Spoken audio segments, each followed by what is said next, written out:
Thank you. It says here, uwe opossums. Do you know what that means?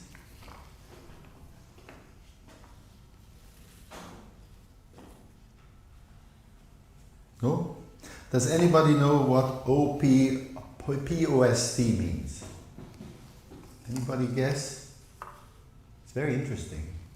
Oh, you're wonderful. Thank you. Makes a lot of difference. I hope you don't mind if I sit with you. Okay. It means that it was not published during Chopin's life. And it is very interesting because it must be a very early work, because he was very clear what he wanted to publish during his lifetime. He wrote letters to his student, to his publisher. Not working? Working? Okay. And so he was very clear when he dies what has to be published and what. So this must have been written when he was very young, because around the time when he was very young, this was fashionable to pick a song from an opera or a song from somewhere and just make variations. Because variations by themselves are like improvisation, which he was so famous to do. He actually made most of his concerts playing the first half of the program with a nocturne or maybe a waltz and maybe a scherzo very rarely, because, well, maybe a scherzo.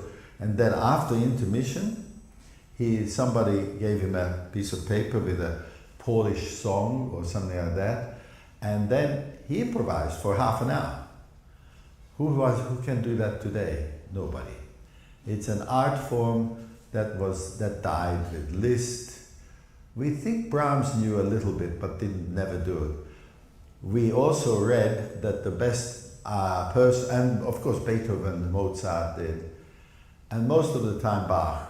He had to, because when he went, that's where the toccatas and preludes are coming from Bach. That he went to a church, he walked many miles to get a job, and he wanted to try the organ, so he improvised. Now all this is very interesting, because sad to say that majority of the things that Chopin wrote was destroyed. When the Russian army came in, they knew that he was kind of celebrated by the people of Poland, and so they actually literally threw his piano out the window and built a bonfire, which means a fire with all his music that he composed before he left Warsaw. And it's very sad, because we don't have any of that. We have a few that he must have taken himself, and this must have been one of them that he took when he went to Vienna and then to Paris, and he was actually on his way to London, but he got stuck in Paris because people loved him, and he got a lot of students so he could make a living. They say that he was a very tough teacher. He was. We have letters of young ladies who the rich people wanted their daughters to study with Chopin because of his name, and those ladies, those girls, complained all the time because for at least 6 months Chopin did nothing but scales and arpeggios. No music whatsoever, and then he introduced Bach. And so when I tell my students that we're going to do some scales and arpeggios, of course they don't like it. But I say, look, I'm not getting any money from you, but Chopin did. And Liszt also. So, I mean, every major composer and artist practiced those things, etudes, exercises. Liszt has 6 thick book of exercises. So there must be something in it, you know. So it's not a rocket science to know that when you can work, and your scales are beautiful. Look at what you have to do there. So you must have been practicing scales, right? Sometimes. There goes my theory about, but you should. It's like warming up. No athlete would go and run or swim without warming up. Nobody. They would think that's silly. And yet you sit down and just play, and that's just as much strain and strenuous to play the piano as any sports that you can imagine. So this was one of the few of the variations that was not published, but he must have had it in his suitcase, which is really wonderful. But I wonder if it's really German, because Germany didn't exist at that time. There was German princes or sort of areas that was Germany, or called Germany, but as a unified Germany didn't exist. And in fact it has a waltz, which is Viennese. So I have mixed feelings about this, but it doesn't matter. I know that you are not here for a history lesson, you're here for me to talk about the music. But I really do feel that with today's possibility with this, what do you call, phone or iPhone or whatever you call it, with the computers, you can find out an awful lot to prepare yourself for what is that you have to play. And if you have the background, I think you play it better. Yes? So it has introduction, which was the most normal thing to do. Every composer, like you can give me a composition of Chopin, even the waltzes have an introduction, or even the ballades have a certain number of bars of introduction, and scherzos. It was the done thing, and Liszt does the same. Mendelssohn, Rondo Capriccio, you know that piece, I'm sure, has a very wonderful introduction. Somebody played it here for me. So, it says there, a Capriccio. What does that mean? Because I don't think you know what that means, or at least you didn't show me a Capriccio. Do you know what it means? She's smiling, so she must think. No idea. So how can you play the first page and one line without knowing what he wants? He wants a specific thing, meaning he, being Chopin. After all, he put it there. Yes? So what can you do about it?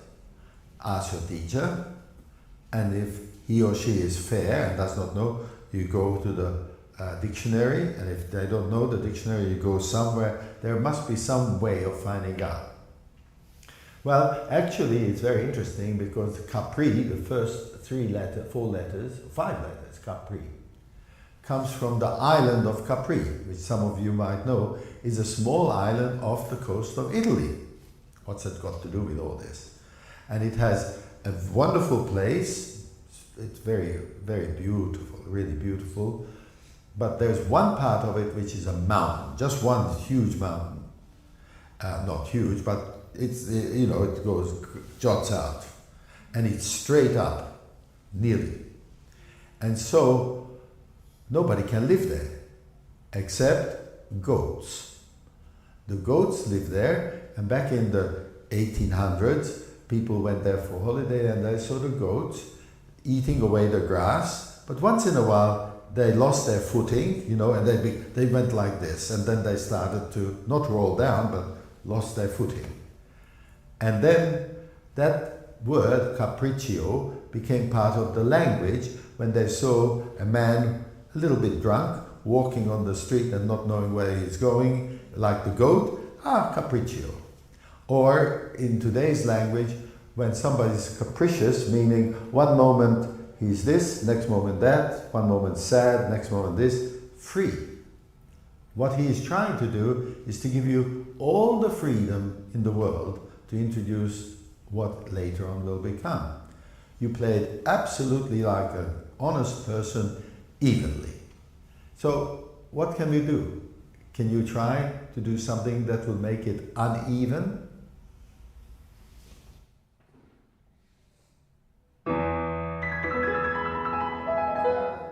Tiny bit slower.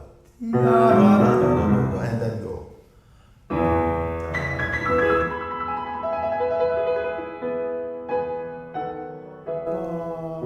Even more. You can.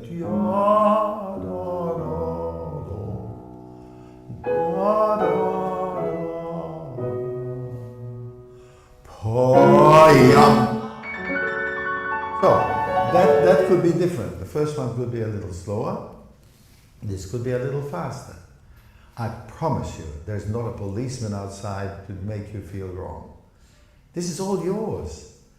See, we really don't give our students credit, unfortunately, that they can do many things within the limits of the style. It's all yours. You have to you have to invent the music. You have to sell the music. All right, go, and then make it go.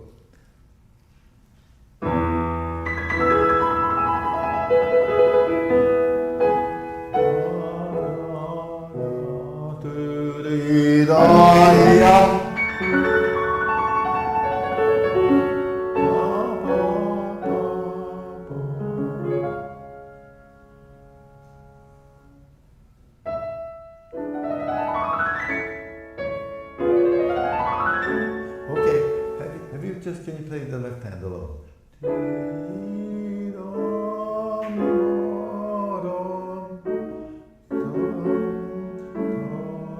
What's happening? Step. It's going down, while the right hand is going up. So, for instance, between these two notes, dee-dum, yes? And then a new one from here to here. But this could move faster. Dee-dum, pa-dum, then slow down. You can do many things. What you did was very honest. 1, 2, and congratulations, you can get it in time. But is it worth it? Maybe you could slow it down a little here and there, the scale. Can you play this one, for instance? Wait, and then how does that sound? Next one.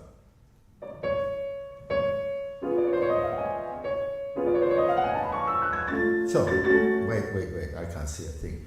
The first one is a scale. Yes, would you agree? And the second one is a chromatic scale. They're two different things. You agree or you don't? Yeah, you agree. So the first one is really what is in an E major scale? Yes? Can you play it again? E major scale.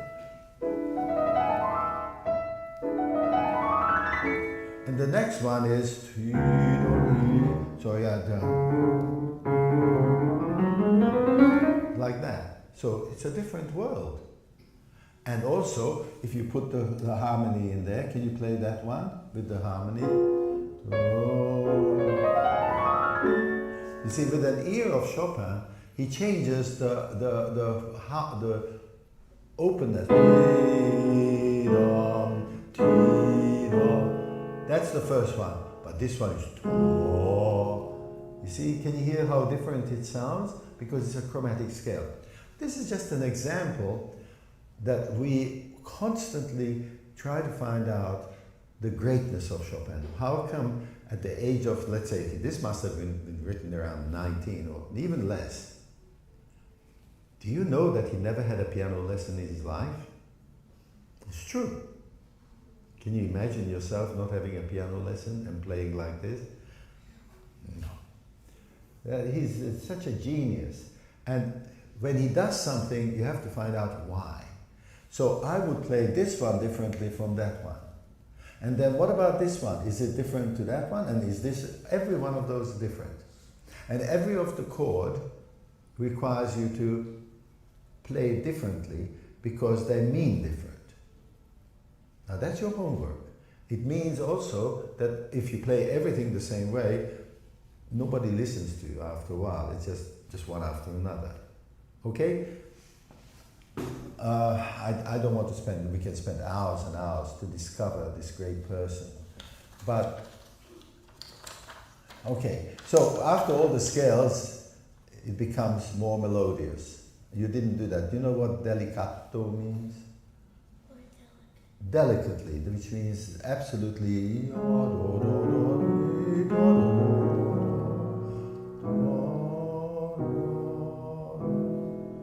So he becomes less troubled. The first time is all fun, all scales and arpeggios and all that. And then he gets us into the mood of the theme.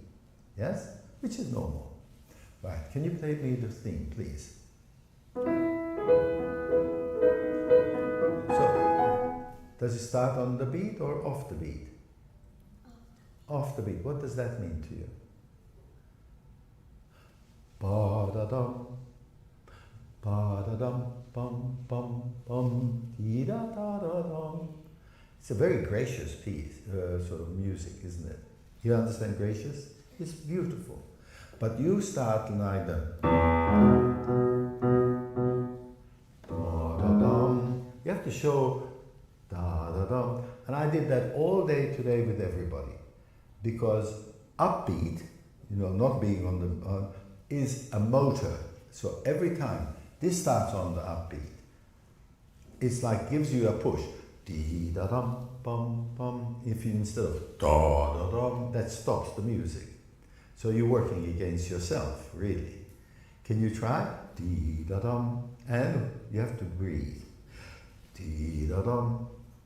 Da-da-dum, bum, bum, bum, ba-da-da-da-da, bum, ba-bum. Oh, there's another upbeat. Dum, ba-da-da-da-da-dum, bum, ba-da-da-da-da-dum. These are all the time moves the music. Move. I call that motor. And you know who's the greatest master of upbeats is Bach. You have to really discover why sometimes he starts with a rest. And that's, all right, once again, just feel that.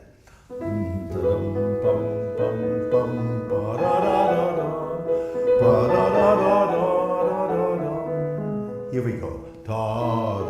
No, all right, then let's go on.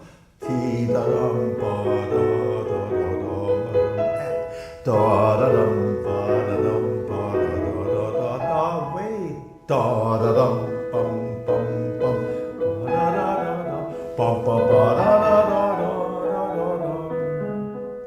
Yes, that's why I think it's such a beautiful thing. German or not, but this to me sounds like somewhere in the Alps, somewhere in the Austrian countryside. It's sort of that sort of music that they even today have that. But the upbeat is very important. Now show me the upbeat, how you play the first variation. But no, you can't go dee-da-da-da-dum, da-da-da-dum, ba-da-da-da-da-da-da-da-da-da-da-da.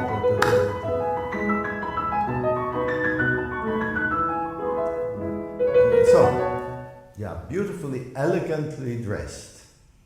And he wants you to play elegantly. Not playfully. There's a difference between just happy, happy, happy. Elegant means da-da-da-dum. Like, they bowed in those days, graciously. There's a difference. So I don't want you to be playful, but more elegant. Not so fast. And dum.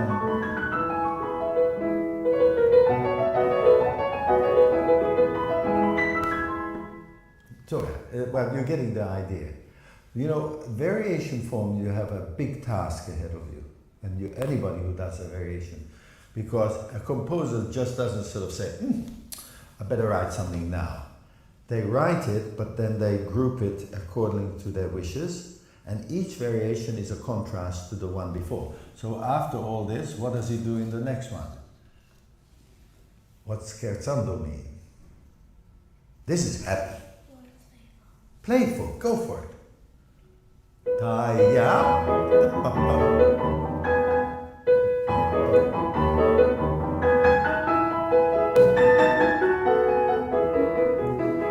Okay, I'm going to ask you not to move.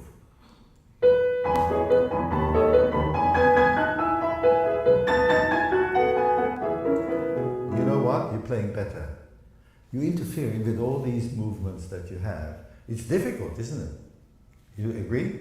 But if you all do these things, you are more concerned, and your perspective of the piano should be from here, not sometimes here, and sometimes here, and sometimes.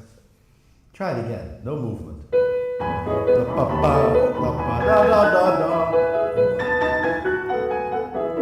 Now what would happen?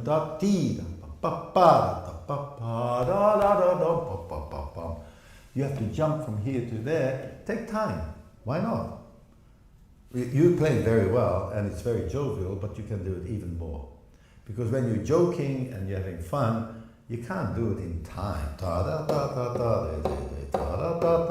That's predictable. Can you make it unpredictable?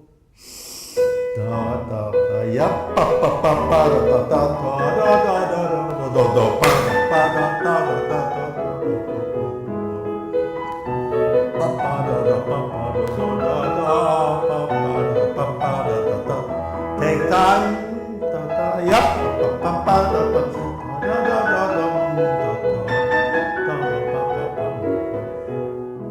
And then, what does tranquillo mean? You see, if you don't look it up and you don't know it, then you are not playing it. It's like you asking me to go somewhere and I don't look at the map and I go the wrong way, or no, that's not right. Tranquillo means calm. Can you make it completely different from the scherzo? This is very calm.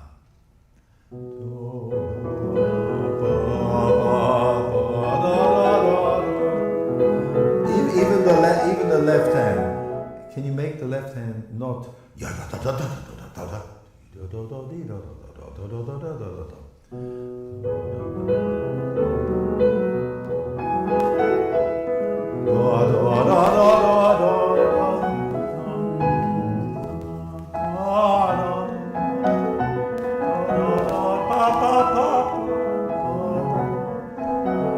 Take time now.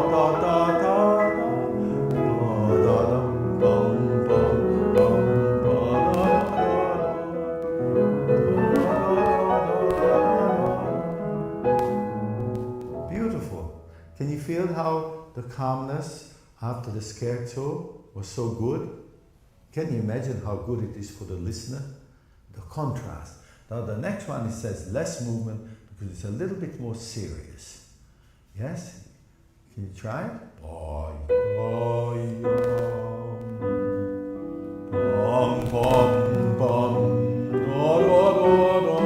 Now wait a minute, we're not counting in eighth note. It could move a little bit, but I love the sound you're producing. It's good, espressivo. Good. Come on. Oh, just so that everybody knows, and it's very important. It does say espressivo and sempre sostenuto. Sempre means always or constant. We know what espressivo means. You understand that. But what does sostenuto mean there? And this is a 17-year-old guy writing to us. He's already way ahead of his time, and that's what I cannot understand. Because sostenuto to Chopin, so that I save time, I tell you. Sostenuto to Chopin means holding the melody, making the melody long, drawn out the melody. Sostenuto to Schumann and Brahms mean to slow down. But you don't have to slow down because he's already told you to slow down. And Chopin doesn't write anything twice. Ink cost money. You know, I'm joking. But he was already telling you to go slower. So sostenuto means pom pom pom pom pom pom do. All right? It's minor and it is meaningful.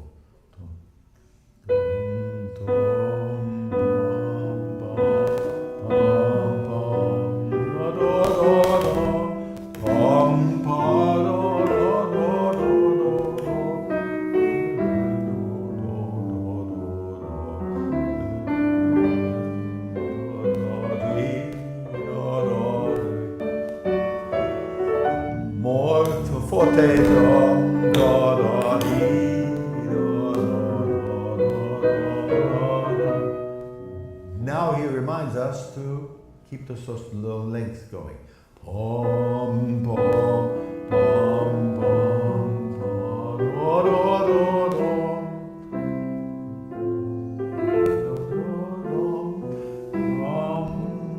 So up till now you agree that every one of them was different. Every variation was totally different. Yes? Elegant, playful, what was the last one? Sorry, I forgot already, you see. And then, tranquilly, which means calmly. And now this deeply felt minor, which is very important because sorry, can you catch that? Traditionally, Mozart, Beethoven, and so Chopin got the idea also, the penultimate, meaning the last variation before the final, is always in the minor, always slow. You can try every one of Beethoven's variations, he always does that. So Chopin copied him. Actually, I have a feeling that it was Chopin's one teacher who criticized him in Warsaw was a student of Haydn. So he must have got it from there. I don't know, but reading a lot about him, I have a feeling. And now he's got the finale. Yes, and here we celebrate with a waltz. So you had all the characters, which you have to do much, much more in order to sell the piece. You're too nice. When you played it first, I thought, she's playing everything nearly the same. Now you got the idea of sadness, happiness, calm, elegance, all these things you have to sell. Sell meaning to show the people. Now let's waltz together. Come on, let's go. Notice he hasn't got an upbeat. That's a problem. Because when you when you start waltzing, you need to, somebody says, ready, set, go. Here we are. So you have to somehow do it here. Look at the guy. He writes here, what? Attacca. What does that mean? It's nothing to do with attacking you. What does it mean? Beethoven uses it too. No, attacca sorry, it's not. It's the rubato is everywhere. You don't have to write that. Attacca means go straight into the next one. He doesn't write it before that. So that means that go from there, ti di do do dim pa pa pa di da dum, straight into that. And Beethoven in his Fifth Concerto, at the end of the second movement, puts attacca. And then his sonatas too.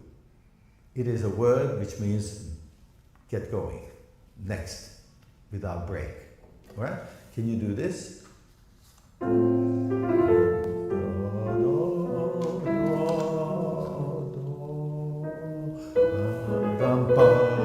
Good.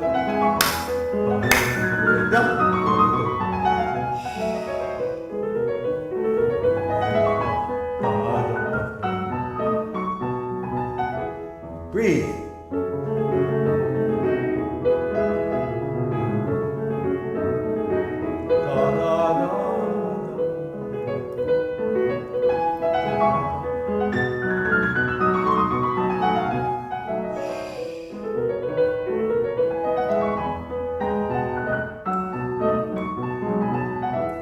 But before you go on, the interesting thing about romantic music, because this is romantic music, excuse me, is that they do an awful lot of repeats. Schumann does, oh my God, and also Chopin. Why? Don't they have anything else to say? Oh, they got lots of things to say. But it was established that we, the performer, has just as much right as the creator, I mean the composer, to co-compose. So when you repeat something, you have to find something there that you can say differently to the first time or the third time. It's possible that you can bring out maybe a little bit, where is it? A little bit more of the second beat. So, do you want to try that? Just a little bit more of the, just a little bit. But it means that you hold it back a little.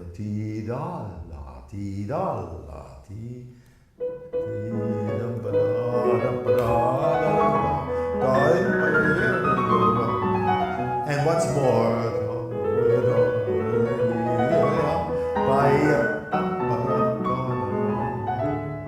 Tom, that's fine. Now, we have had this before, right? What can we do? How about if you make the left hand da da da da da da da da da da? What happens if you do that? Can you play the left hand a little bit like that? You know what happens? You're changing the time signature. You know what time signature is? It's 3/4. But if you go 1 da da da da da da da da da da da, it goes into 2. The left hand goes da da da da da da 1 2, while the right hand is in 3. Boy, that's confusing. But that's what he wants. You understand what I mean? If you just go da da da da da da dum bum bum dee da da da da da dee da da dum 2 1 2. Do you want to try it? It's tough. 1 2 1 2. It's hard. 1 2 1 2 1 2 1 2 1 2 1 2. Dum da dum bum.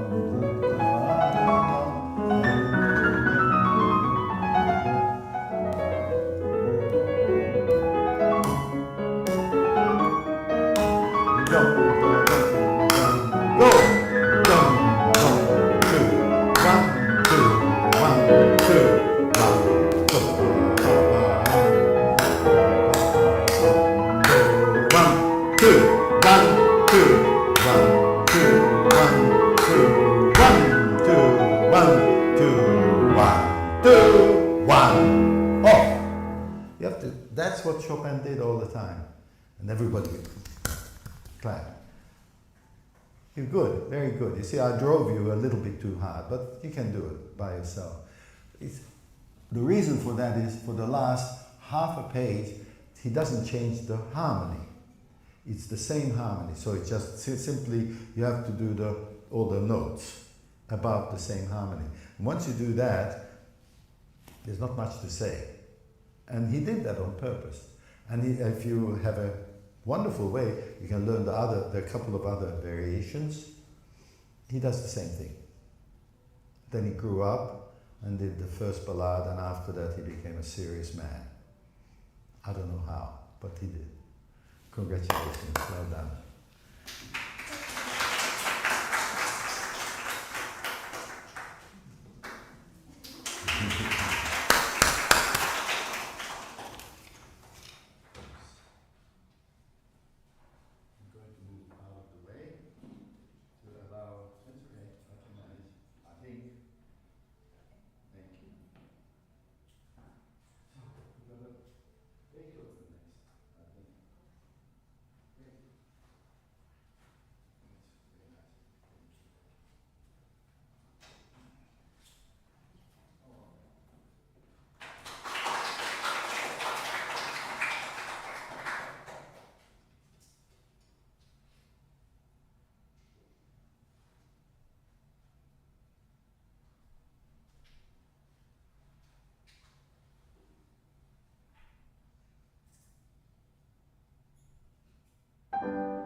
One of the joys as you head towards music in your life is the prospects of learning all the 32 sonatas of Beethoven. Why is that bad? Can you imagine if he only wrote one? That would be bad. The choice is yours, and you play so well, I would head towards that, and why not? What it does do, more than anything else, the idea of learning sonatas, all the sonatas, is actually, you get to know the man. Get to know Beethoven. Because through his music, all his feelings, or everything that's happening to him, some of the tragedies, some of the love, some of the frustrations and everything. You know what this is about? It's the dream of every teacher in the world who gets a student who can't play hands together, who always, the right hand is always ahead of the left hand. Padam. He had a student like that. So he was so frustrated, he wrote a whole sonata which she could play. Well, you're doing it. That's the point, is that we often get somebody who just simply cannot put their hands together. Sort of padam, padam, padam, padam, padam, padam. It happens. And so every sonata that he writes is a world of its own, tells about himself. There are, just for 1 second, because this is Beethoven, I don't have time to, when Beethoven is happy, he's so happy. And then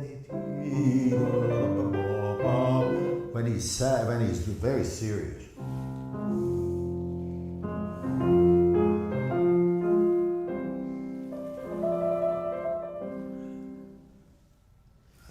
Just amazing. He's in the darkness. When he's in love,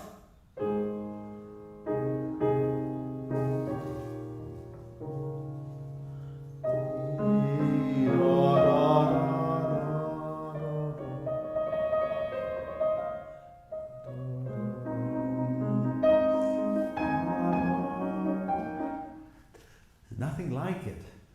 Because this guy feels more than any of us the essence of life. And whenever you would start to play Beethoven, and all of you, it is actually putting yourself into his world. It's not just playing the notes that count. What's behind the notes? How you can bring to life what he's experiencing. And throughout his life, he was in pain, believe it or not. He was in pain all the time. And there was a time when he wanted to commit suicide because basically he didn't feel that he was giving anything to humanity, which is silly. And he was going deaf, he couldn't hear very well, which is not true, that he always heard something, but he couldn't understand. He went deaf, but not totally. But then something happened to him that said, I am here to create music. And then he started the Third Symphony, and then the world changed. For us, because after that, he wrote some of the greatest music that you would possibly have. The strength of this man is apparent in everything that he wrote. His personality, his everything that you are struggling as yourself even now. It's all there in the music. Here, he's having fun. He is frustrated with the student who can't play hands together. And then, for instance, here, he puts everything hands together, finally. But then in the next moment, the student can't do it. And he's having fun here. But then in the second movement, have you played the second movement? Not really. Not really. No, because that's too difficult. That's more difficult than the first movement.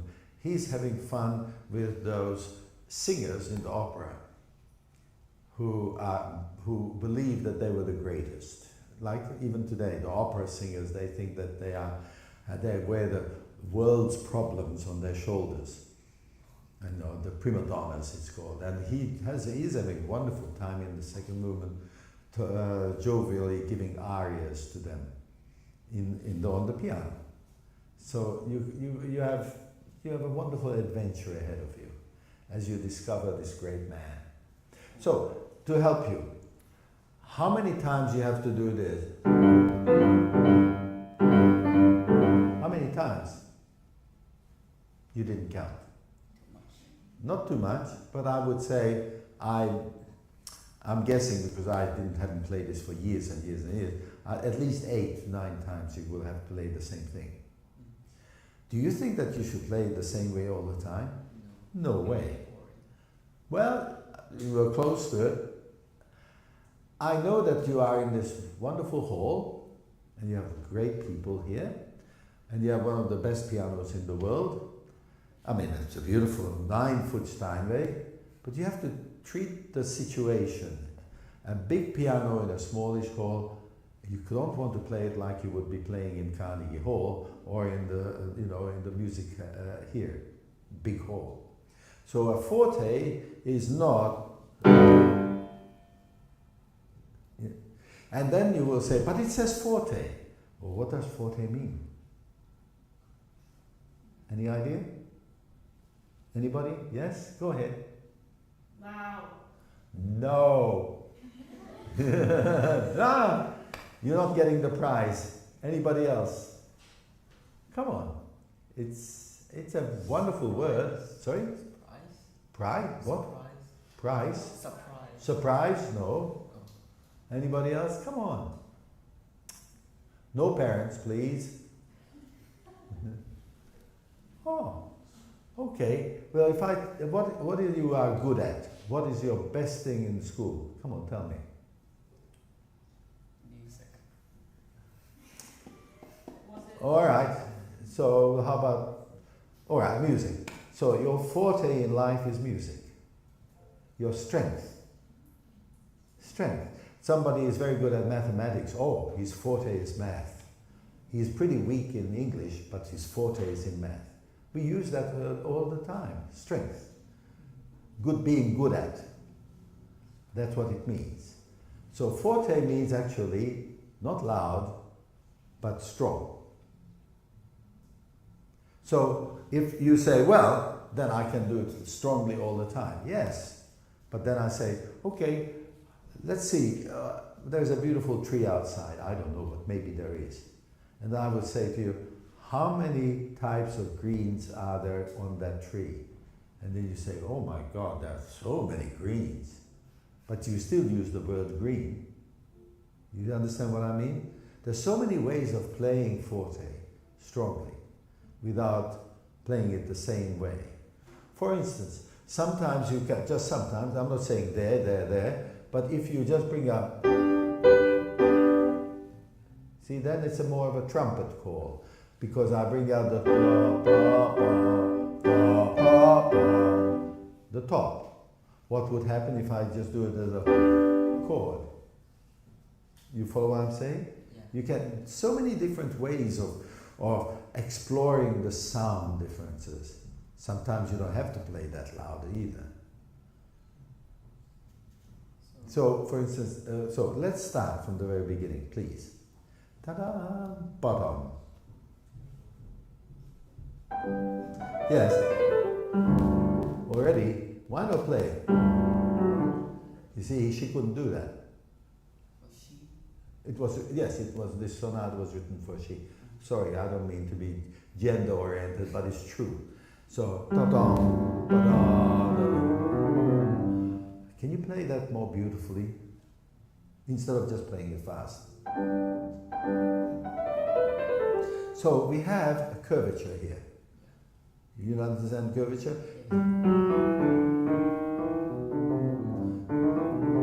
I love to do it.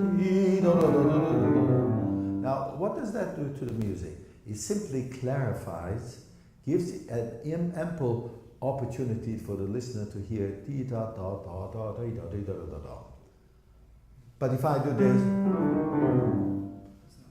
it's not only not clear, it's not interesting. It just, it's just not interesting. So, ba da da da da da. Sorry, da da da da da da da. Go from there. Da da da da da. And how long is the first note in your left hand? I hate to err. Well, make it a quarter. Because that gives the rhythm. Ti da da ba da dum. Ti da da da dum. The left hand gives the rhythm. Ti da da da. When you lift it up, that gives that silence. Gives the ti da da da. That silence gives the rhythm of the right hand. And your left hand is doing the silence. You want to try it?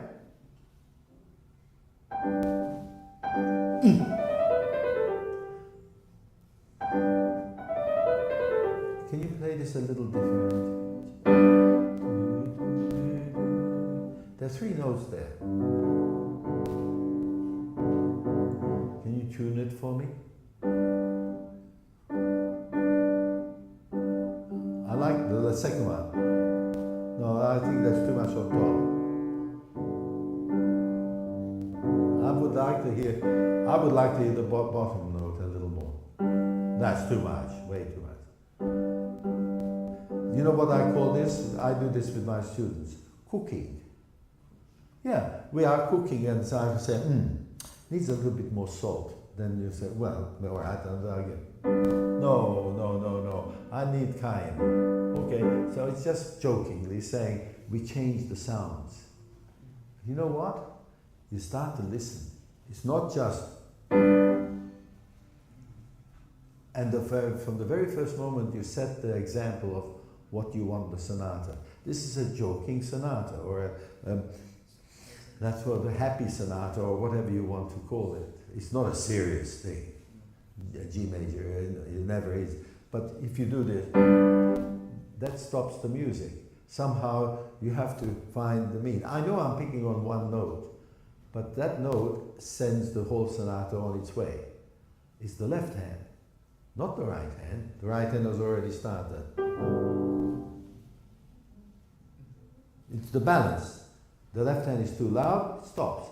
If it's too soft, it hasn't got support. You have to find a way to do all that.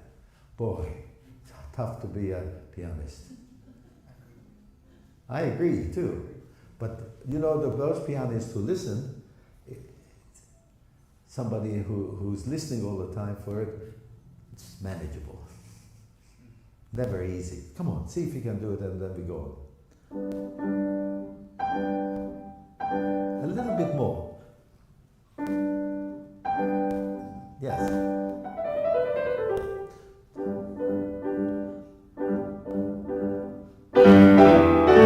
Can you do it half, not so loud? Think of it more melodious.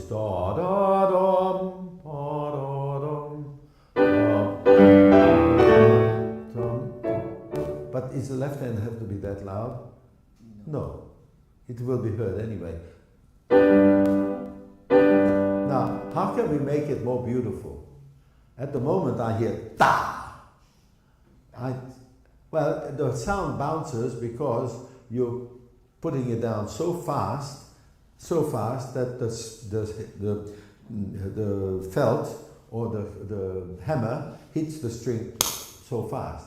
If you go down, tom, da, da, da, da, da. You don't have to go. See the difference? Yes, that's a fourth. That's a forte. This to me is it's an ugly sound. Ta dee dum, ta da dum.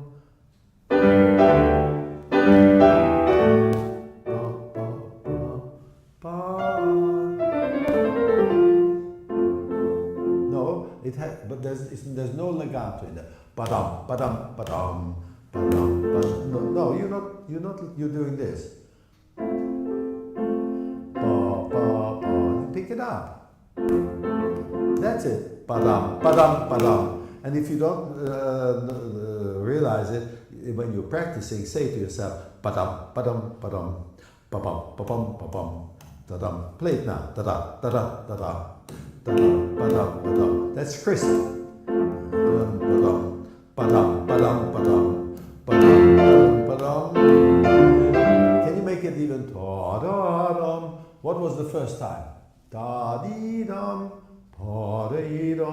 It's different the second time.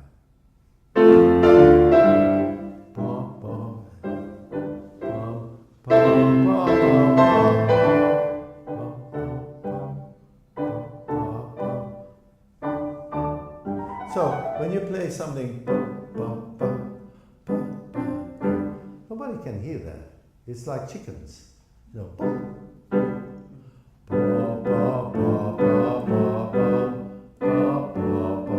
I want to hear this. I'm still doing staccato, but I want to make sure that I can hear every four note. No, don't hold it down. Play staccato. But a little bit longer. Or perhaps the attack is not so.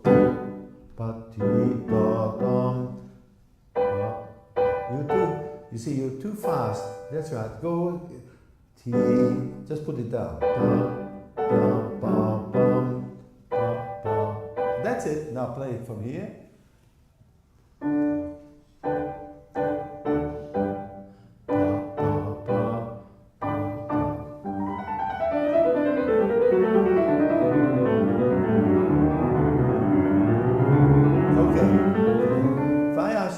Slowly, you would have, you see, Beethoven composed this for his own piano.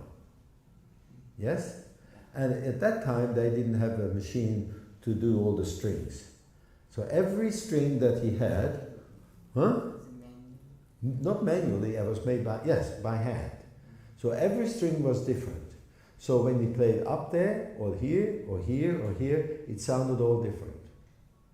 So how are we going to do that when we have an instrument that was made to sound the same wherever you play it, here or there, everywhere? Using the volume, balancing the shape. Balance, yes, but mostly also fingers. Sometimes you can do, sorry.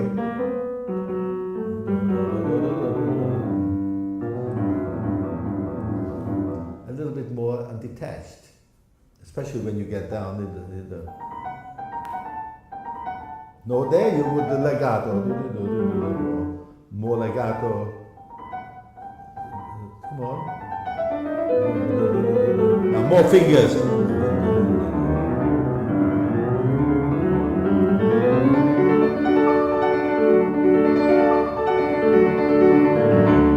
So which is the first beat when you do You see, I hear bum, bum. That's not the first beat, it's the yada. First beat is on the first beat, not the second of. No. That's it. Yes. That's why he has a sforzato there. That has to be. Alright, let's go on, because I love the second subject coming up. Don't play, well later on. But go. Next one, can you play it a little bit not so loud? Because he's transitioning now. No, here. Pom, pom, pom.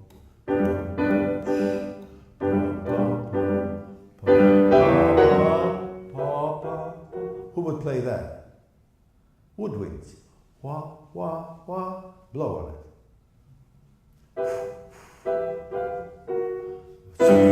Strings. Woodwinds. Woodwinds.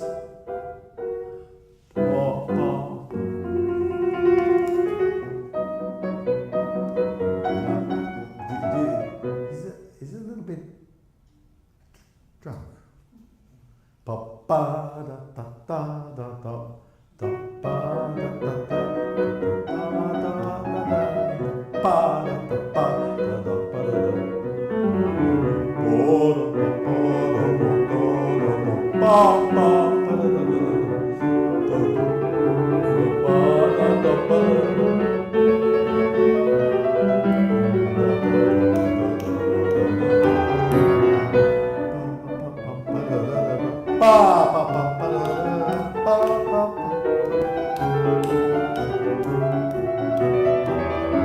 Yes, there's a melody here when you go to, can you play the right hand, left hand?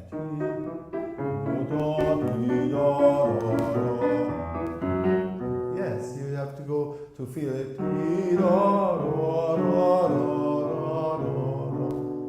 That's one aspect. And then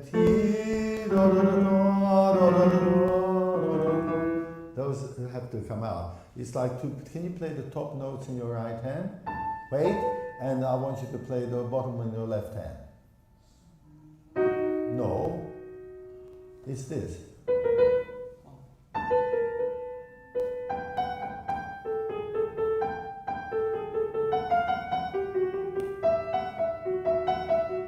All right, do it again, please. Do it again.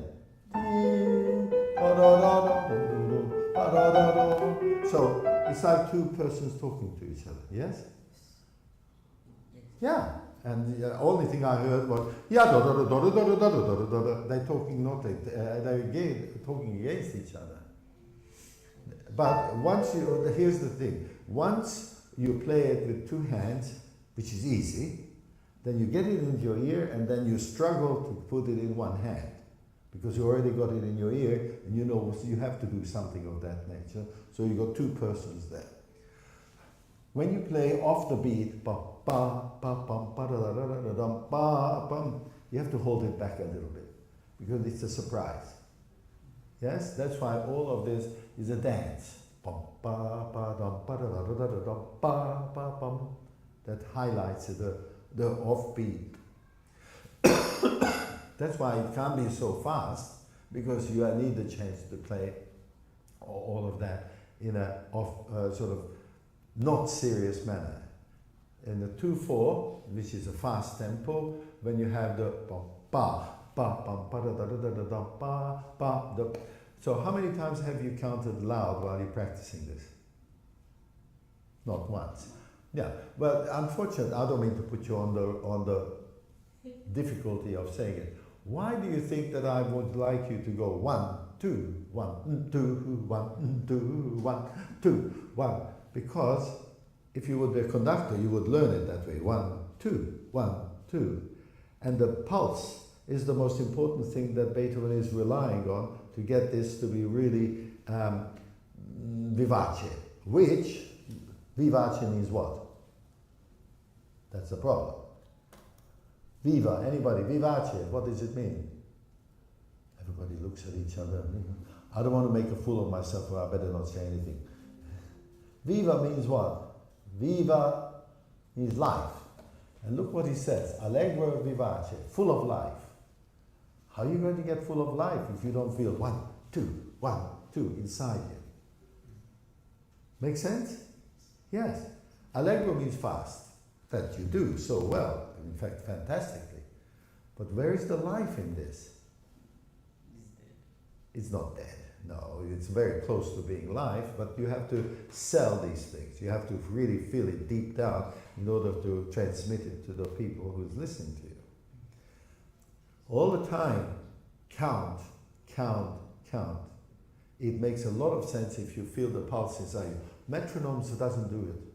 The metronome only gives you outside influence of just tum, tum, tum, tum. You don't have nothing to do with it. But as soon as you start,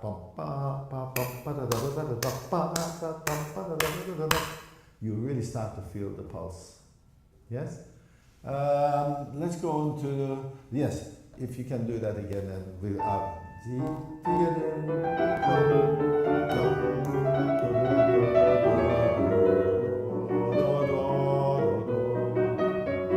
wait, is it written da, yep, da, da, da, yep, da, that's how I hear it. Da, da, da, da, da. It's legato. Wait, is that how it is? Just play the top melody. Where are you reading? Where is this? Can you but can you go da da da da da da? I read this da da da da da da da. That's how it's written there, no? Or am I not seeing it right? So this is legato from here to here. Can you play that? Dee da da da pa da da pa da. Okay, fine. Can you do it together as it's written? Do pa pa pa da da.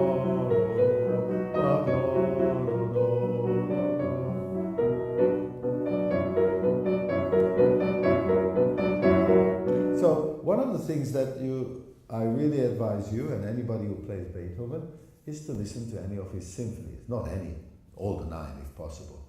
Because then you start to think of it, because this person, I mean Beethoven, didn't one day wake up and said, I have to write a G major sonata. The next day, and then he concentrated on that. Sometimes he was composing 5, 6 different pieces at the same time. So he wasn't just working on one piece. So this is 31. So it's 30. Sorry? No, he's young still. Well, fairly young. But I wish I would. I'm showing off my neglecting knowing the symphonies opuses. But in the 20s you have string quartets, and then you have the Razumovsky string quartet, which is 50. So what I'm trying to say is that he was composing other things. So when he writes for the sonatas, for the piano, he's actually sometimes thinking about the orchestra sound. So this idea of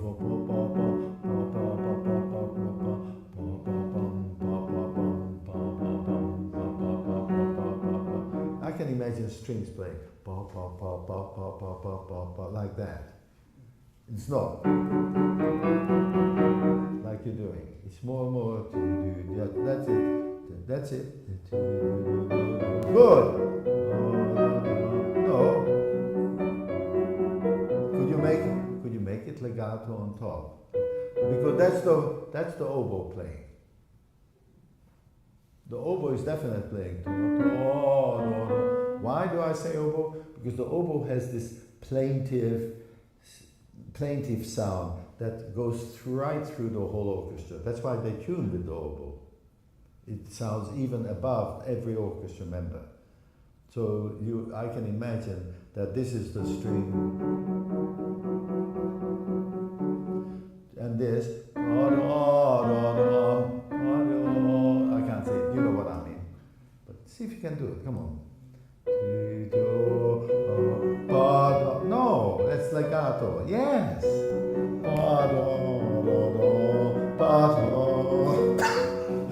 Yes.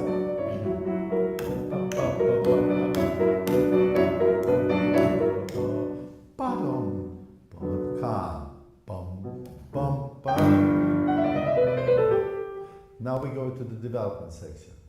Yes? Go on. No, this starts here, where you got to. Not too loud, but what is important is and the next one is the next one is that. Can you play this? No, together. Stop.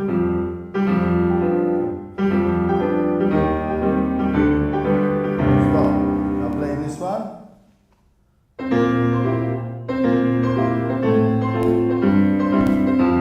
Now play this one.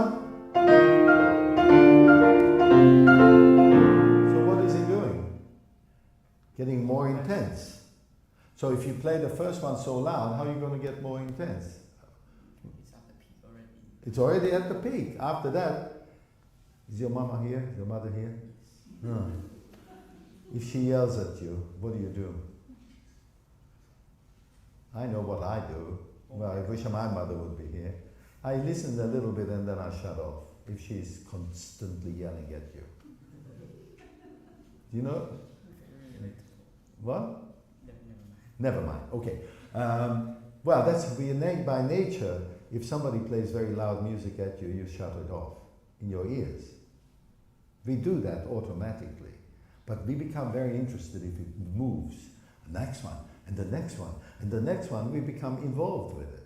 But I can't be involved in you playing that loudly all the time. So don't play so loudly and see if you can do it. Come on.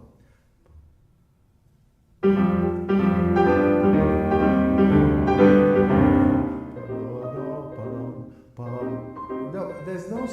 That's right. Thank you. More. I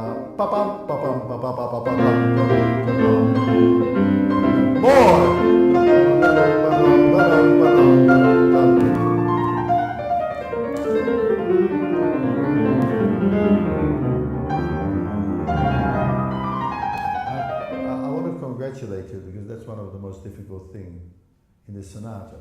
That suddenly you have to do the drill, which you leave the right hand and the left hand is playing. That's hard to do, so you're doing very well. However, I'm not sure about if I can compliment you here. You do it from there. Or here, it doesn't matter, it's even easier there. All right, good.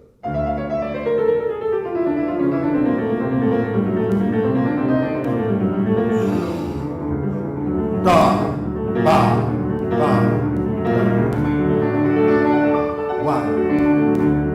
One, two, one.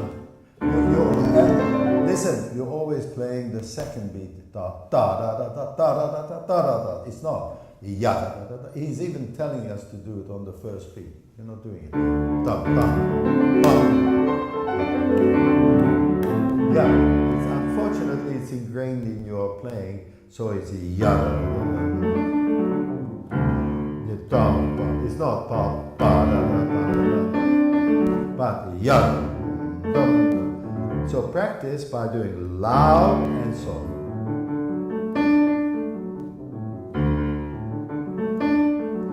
So you have to, that's the problem. If you get used to something, it's very hard to get rid of it. But you can do it if you absolutely do it so slowly that you're teaching your fingers to go down and then play soft.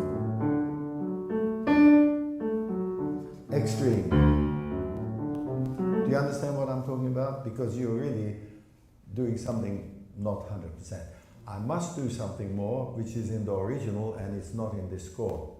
Where'd you get this, by the way? Good question. My dad. Your daddy got it. Oh, well, ask him. Because sometimes there are so many additions in Beethoven sonatas, and people just, it's important to have the right addition. In the original, can you go from here? Go from there, and I want you to put the pedal down here, and don't lift it up until we get to all the way to there, about. I know it sounds ridiculous, but that's what you should do. Where's the pedal? Don't lift it up. You already. But do it softer. You already got it. You already got that established. So you don't need to play it loud. It just comes out. That's it.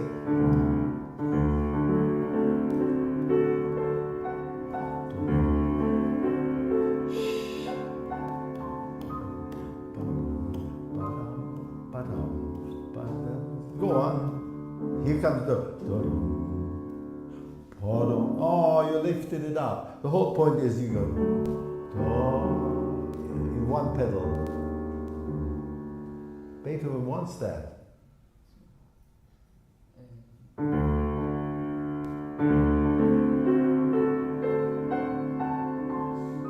Keep it down and soft. Ba-dum, 4, 1, 2, 3, 4. 1, 2, 3, 4. Oh, too loud. 2, 3, 4. 1. That's all written there. He wanted all that. And then on his piano, that was much easier to do. But I love it in here too. That feeling of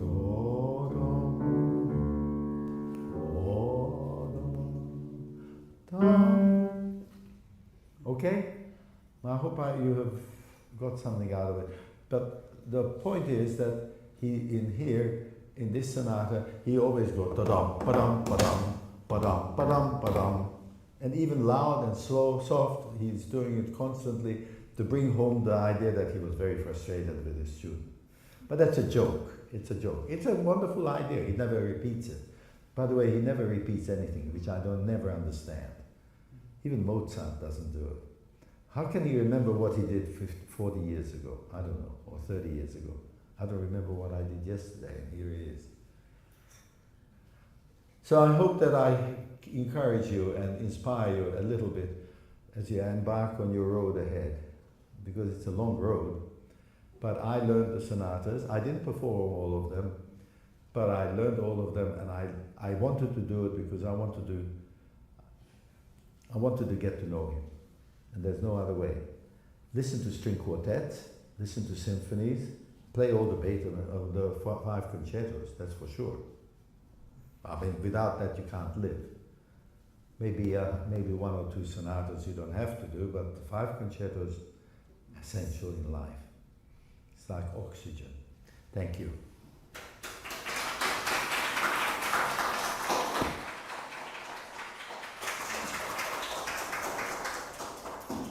So, we have, what do we have?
Sonata has a nickname. Didn't you know that? A nickname that was made up long after Mozart died. And in French it's called facile, which means easy. But I don't think there's anything easy about this sonata.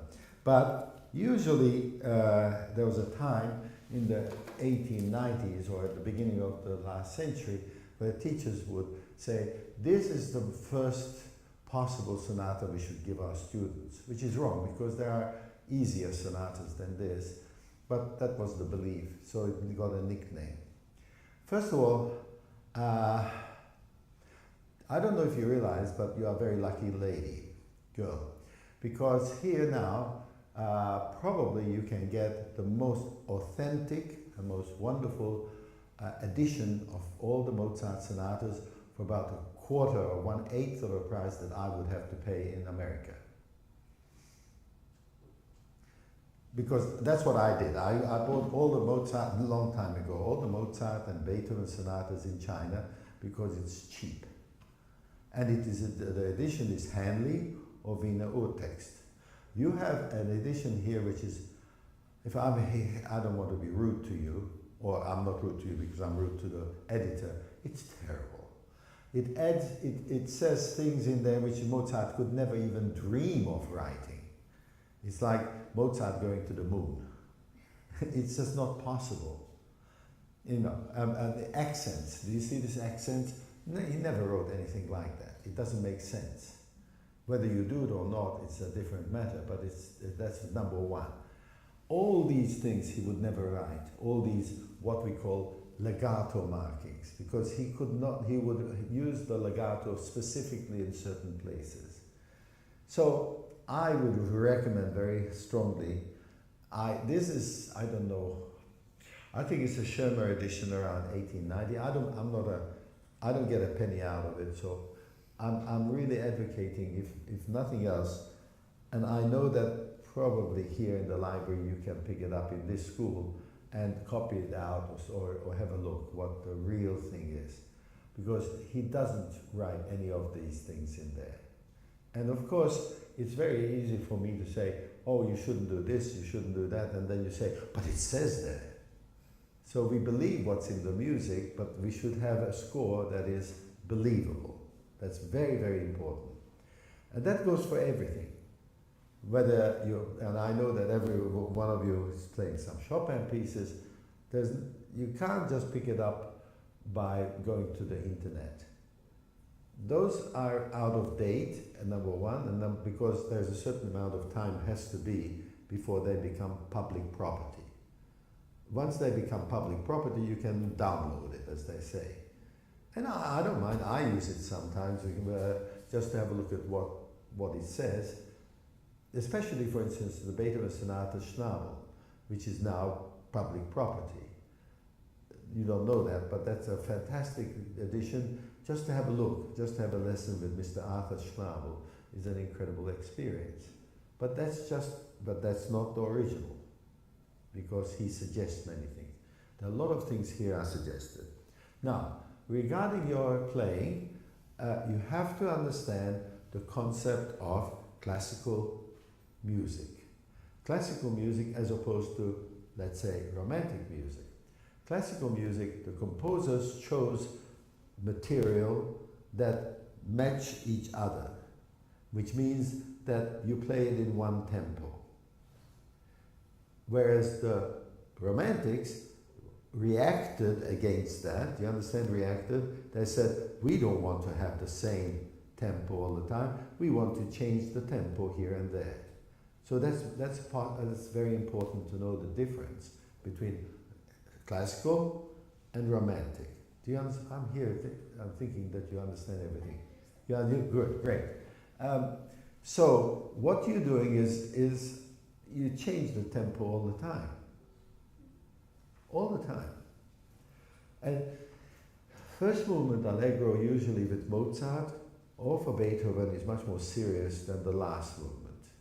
Last movements are usually presto or allegro vivace, but the first movement has to have a very seriousness about it. Because they want to say in sonatas, usually the seriousness in Haydn, Mozart, especially, is to make a statement, and then the second movement is most probably an aria, a beautiful song, let's say, and the last movement is happiness, whatever you want to do. So it's like dishing out an evening's food. You have to have 3 different types of meal for the meal. So to me this was far too fast. But I can tell you where you got the right tempo, and that's because you'll see what I mean. Oh, what happened here?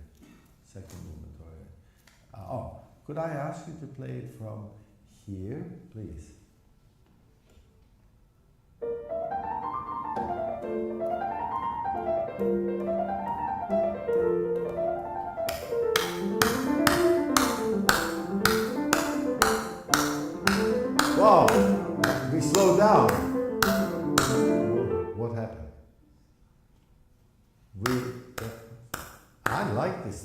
that slow tempo. That's, you slow down because that's a very difficult part, don't you think? Or is your left hand kind of makes it difficult for you? No, you can play that fast. It's just that it's deep in the here. So 1, 2, 3, 4. Let's try it at that tempo. What you did there as the main tempo.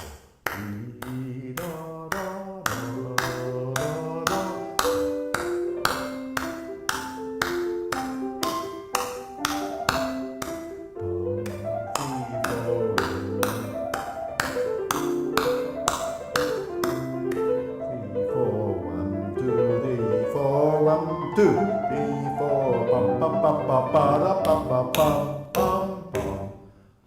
What do you think? This is a bit better, like not too rushed. It's a little bit better. It gives you a chance which you still haven't taken. What is the difference between this da, da,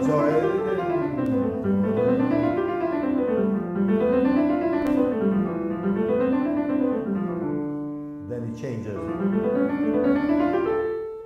See, those scales cannot sound scales. They should sound melodic. Mozart never writes scales. You know what I mean? So the tempo you took were just the... You couldn't possibly think of that as scales. Can you try it again? I changed this more, less.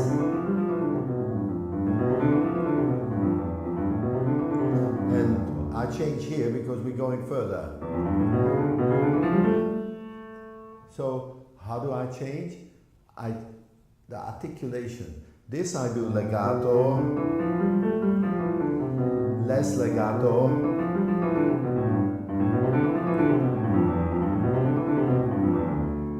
See, I change from, which you don't have to do, but you should be able to sell or show me that there's a melody there. So I sometimes play with the flesh here of my fingers, sometimes on the tip, sometimes I lift it higher, sometimes lower. There's so many things I can do to change the sound of the piano, especially a beautiful instrument like this. But you can't do it at the tempo you were doing it, no way. You want to try it? I mean, just, and it's only in the imagination. And please, these are not chickeny like.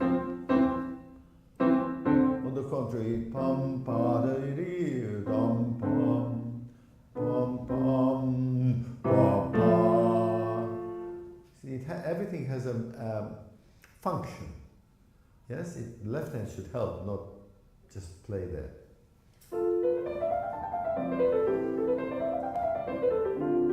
A little more. 3, 4, 1, 2, 3, 4, bum bum bum bum bum bum bum bum bum bum bum bum bum. Breathe. Not now, while you're playing. Bum bum bum. Bum 2, 3, 4. Ba da ba da da da ba ba. Now that's what you're doing is I'm sorry, is an impossibility because you're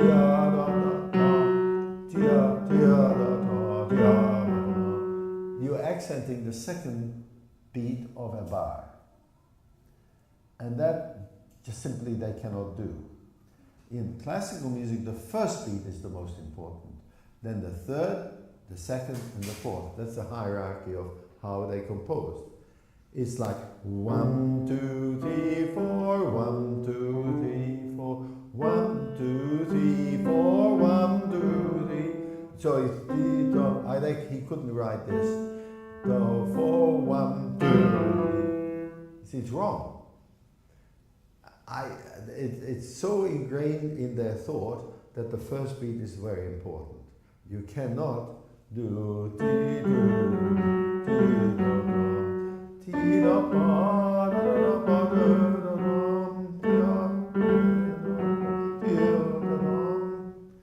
So the second beat don't accent. So first beat you have to accent. Can you start again? And then comes, can you play this in your left hand? Think of it like a melody.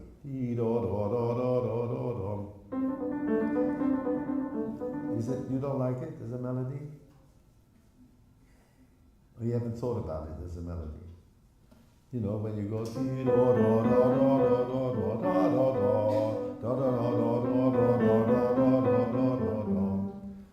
you have any idea why he would write such a beautiful thing? Or even at the very beginning.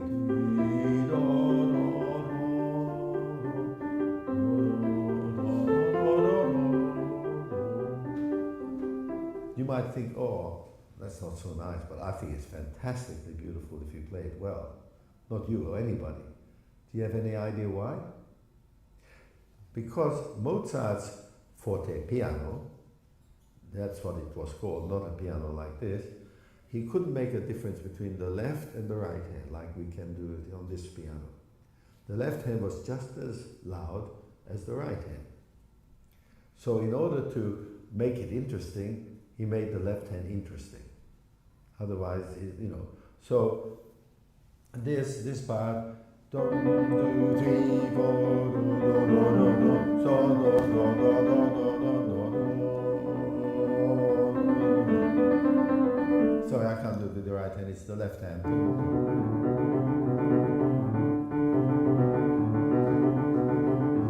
That's, you can do it, come on, with your left hand. That's right. But bring out the top.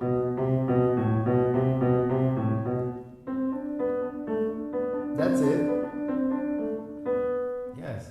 Now, so let's do it from there.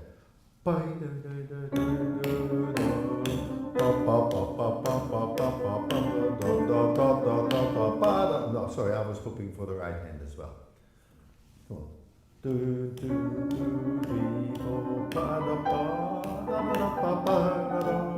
Thank you.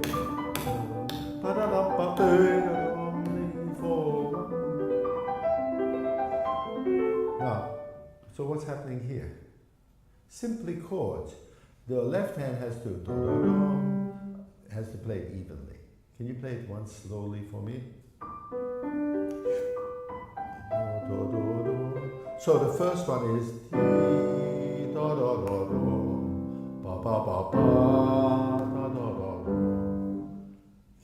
so that's what he's doing. He's going from one.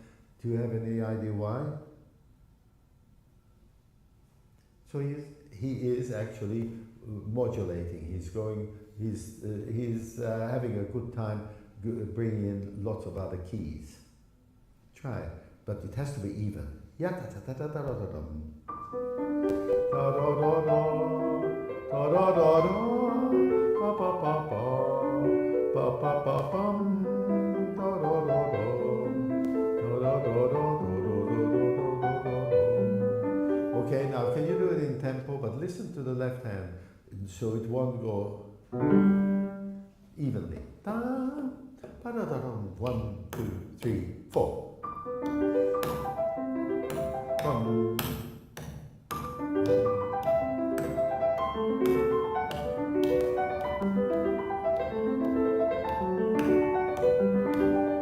So let's see if we can do it again and enjoy the idea of tension, relaxation.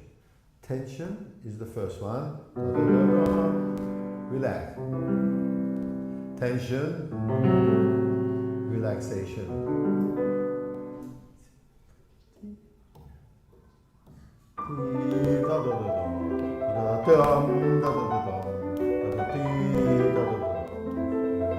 Nice.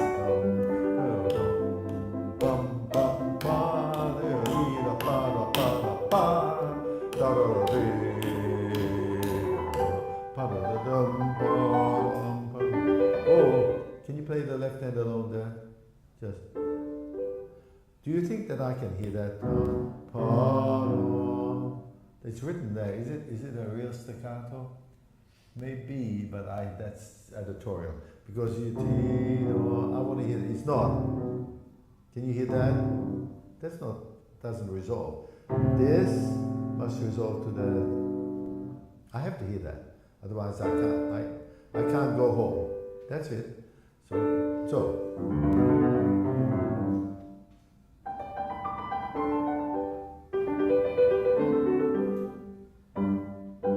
Oh, is it in time, or is it you just want to take your time?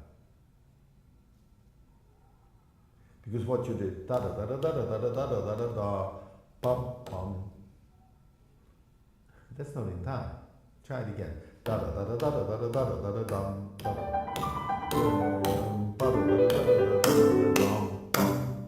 That's it.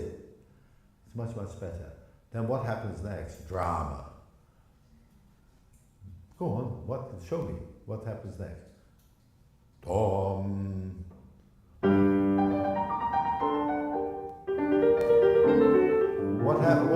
What happens here?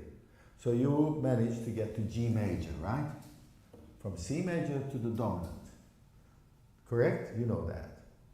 Or am I presuming you know? You know it. Then what happens here? What he does there? It went from major to minor. Absolutely. Minor is always drama. But you have to show it to us. So it's in G minor. Right? So show it to me. Come on. Yes, but when you can't da da da da da da da da da. It's like you don't care about the last note. It's still strong. Not accented, but still strong. Yes. Come on, it's not finished here.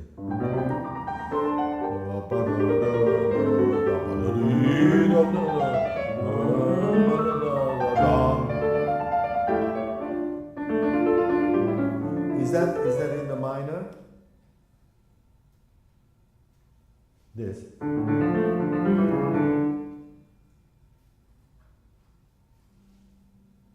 Does it sound minor or major? Do you want to, sorry? I think it's right into major. So this is that how it sounds? No. It goes to D minor. Yes? Do you know anything about G minor symphonies of Mozart?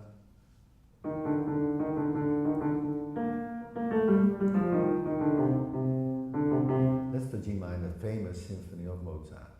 Now Mozart, who unfortunately passed away very young, you know, it doesn't matter. To him, G minor is a drama.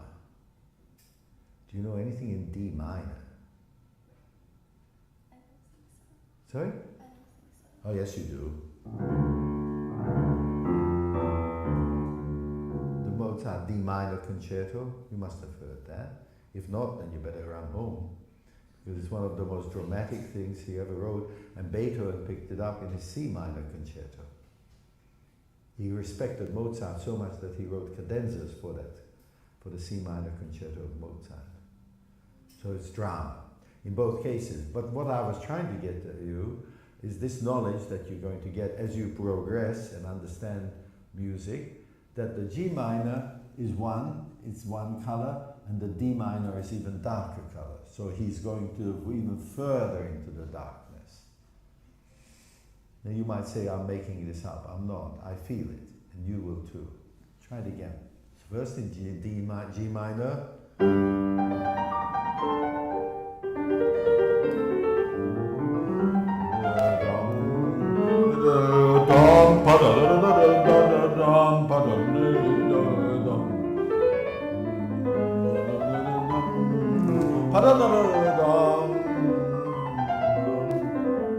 Less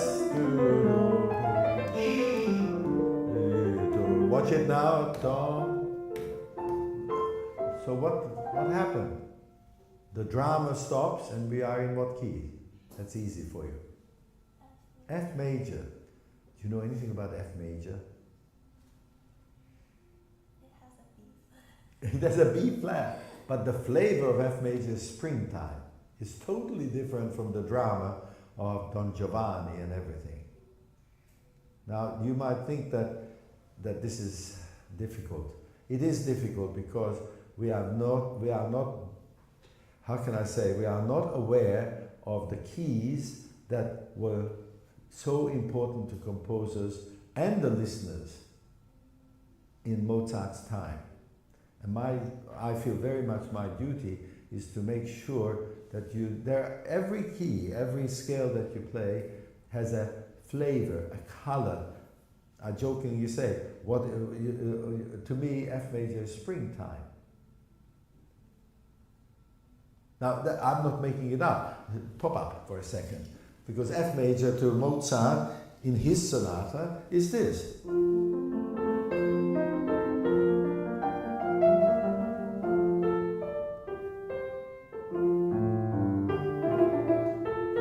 Sorry, that's nice. It's like springtime. You bring your blanket and we go out and have a good time. And then Beethoven in his F major.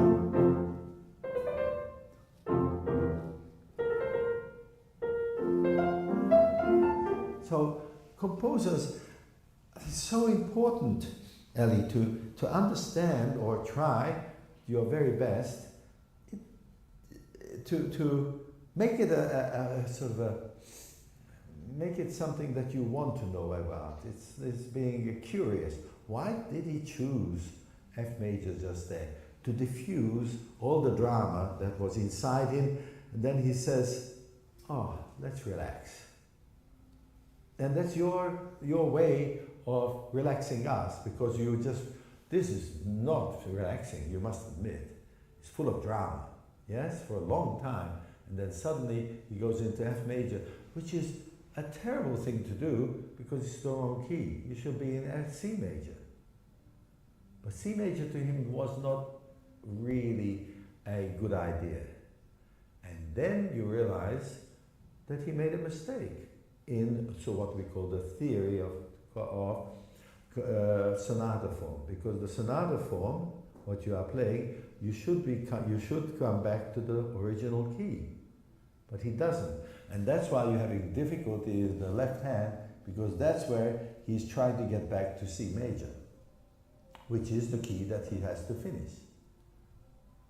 This section, which we call where the left hand is not in the first place. Was not in the original, in the first page, right? Is that? Oh no. So do you have any the details of your passport? Because Carmen said maybe we can check in now. Oh, she said that before. It's all right. I just want to go with it. It's in the hotel. Sorry. So what I'm trying to say to you is that this is something he's struggling with because he landed in the wrong house. Have you ever been, you've never been in a situation of walking home and then you were going to somebody else's home? I have. That sounds funny, but it's true. I lived in London and we lived in row houses. We rented a house and they all looked the same. Maybe a couple of the doors were different in color. But there were several times I just absentmindedly walked past my own house and knocked on somebody else's door, and my wife didn't answer it. It was somebody else. That's what happens here. In Mozart's time, that was revolutionary. And Beethoven in his F major sonata picks it up. He also gets lost. It's wonderful how these composers react to each other. Yes? I'm trying to inspire you, not threaten you. Please, understand, there's so much to learn, and it's such a wonderful profession, such a wonderful thing. Even if you're not a pianist, it's like having a little bit of information inside what goes on in the mind of these great people. It makes you feel part of the pack of people who understand this. So, can you go from the F major? Because then we have to try to get back to C major. Don't hurry. Whoa, wait a minute. You be careful. This is coming up. Wait, and also that's wrong rhythm. Be careful. I'm sorry, Ali. No. It's not a trill. It is a ta pa pa pum. Pa pum pa pa pum. Da da da. 3, 4, 1, 2, 3, 4, 1. Nice. Now left hand.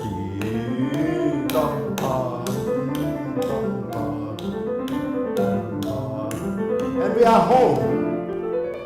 No, don't stop. We are not home. Dinner hasn't been served yet. Dum, dum, dum, 3, 4. Bum, bum, bum, bum, bum, bum, bum, bum. You see? He's waiting. He got finally home, which means the dominant. And then the second subject is in the home key. And I can't stress so much. You're going to play this great if you understand why he does things. You must agree with that. Knowledge is power. And I love the idea of knowing why he did it and why not do something else. And this being in F major is such a... In those times, the public, or it wasn't such a big public, he played in homes. They didn't have big concert halls at all. But it may be 50 people. And that I can imagine what's going on. And they understood that it's the wrong key. They did not know why, but then Mozart knew he had to get out of there, and that's why he does the left hand. Yes? And then we are back home, and he's happy, everybody's happy. This sort of knowledge makes that, how you play that, more beautiful. It was sort of innocent. I'm okay. I just went into the wrong house. Yes? And throughout the whole piece, when you were playing it before, it sounded like you were just changing tempos. You mustn't. It is one of the things. That doesn't mean that you can't slow down someplace, which you do so well. Just a little bit at the end of a phrase. That doesn't mean that you have to, it doesn't mean you have to be machine-like. But you can't suddenly place this section slower, that faster, and this, so that you can't sort of have different tempos. And the reason for that is very simple. That's how they constructed it. That's how they thought. So classical music is based on that idea. Every sonata. Just for my sake, can we have, well, we've done that. Actually, we finished it, unless you want to finish it off, which would be an ideal thing to do. Can you go from there, from the C major there?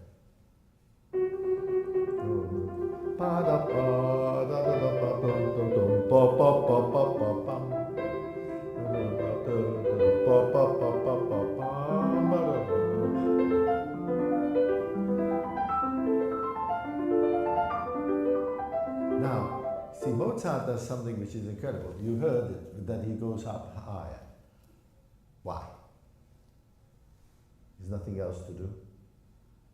He couldn't do it before because he didn't have the room on his piano. His piano finished here. That's as far as it went, the F up there. Now he cared about it. Guess what happens? Beethoven didn't care. He composed for some other century. Somehow he had a feeling that they will invent a piano with higher reaches. But here Mozart, if he goes down further, he goes lower and lower. He can't afford that. So he jumps a whole octave. And you did very well. You jumped well. Go from there. Now.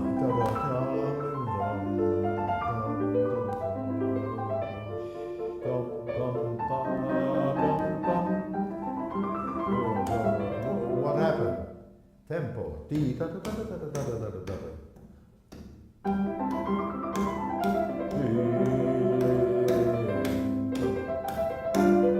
No, I can't hear that resolution. Bum, bum. The last note cannot have a hiccup. I know it says staccato, but it's still bum, bum, bum. Yeah, it has to have a finality about it. Okay, I think we're finished for the day, but I would like to ask any of you if you have any questions or anything that I can not answer. Ali, we have answered all of their questions, which is amazing. Yes? For Mozart, any addition that you suggest? Oh, handling. It's still, well, if it's produced in China, it's very cheap compared to, it's very cheap. Baronreiter is also good, the new one. And Wiener, which is Vienna Urtext, it's a red cover. Definitely.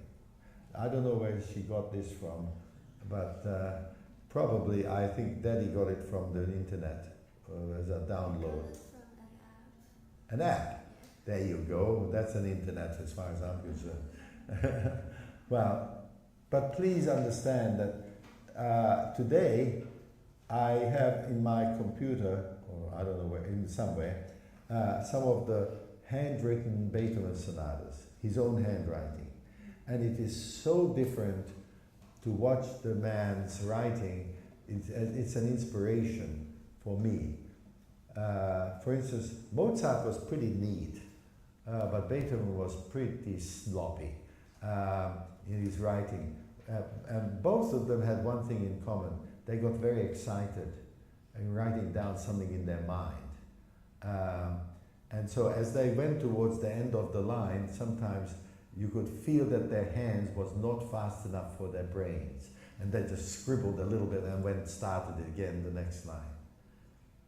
Now you're talking about a composer like Mozart, who I'm sure you respect him, I'm not suggesting you don't. But he, for instance, had a whole opera in his mind. It wasn't the sketches, but he knew exactly where which instrument would play with the singer and what would happen. Everything was mapped out in his mind based on libretto, which means based on the ones who wrote the words.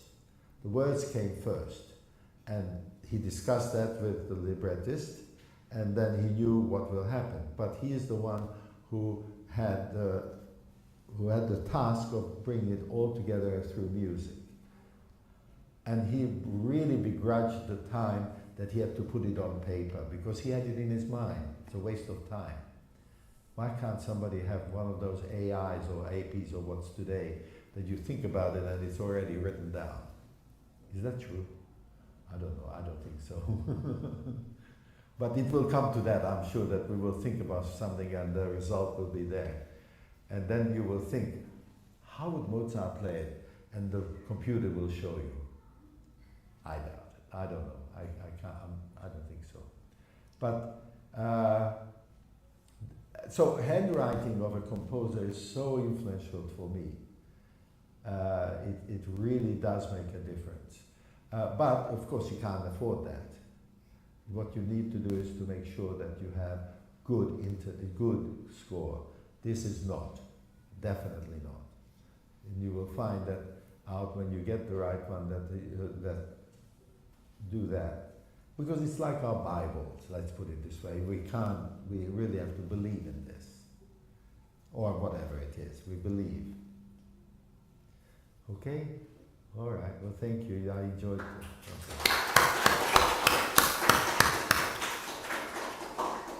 Thank you all, thank you very much.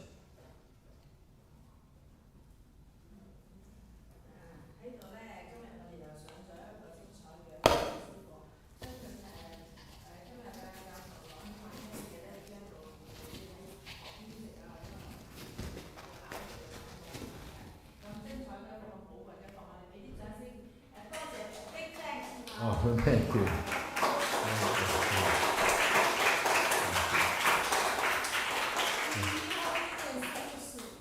Well, it was wonderful to be here. This is a long distance, I know, but we always hope that you can come to our school and give some advice to our students. Okay, thank you. Thank you very much.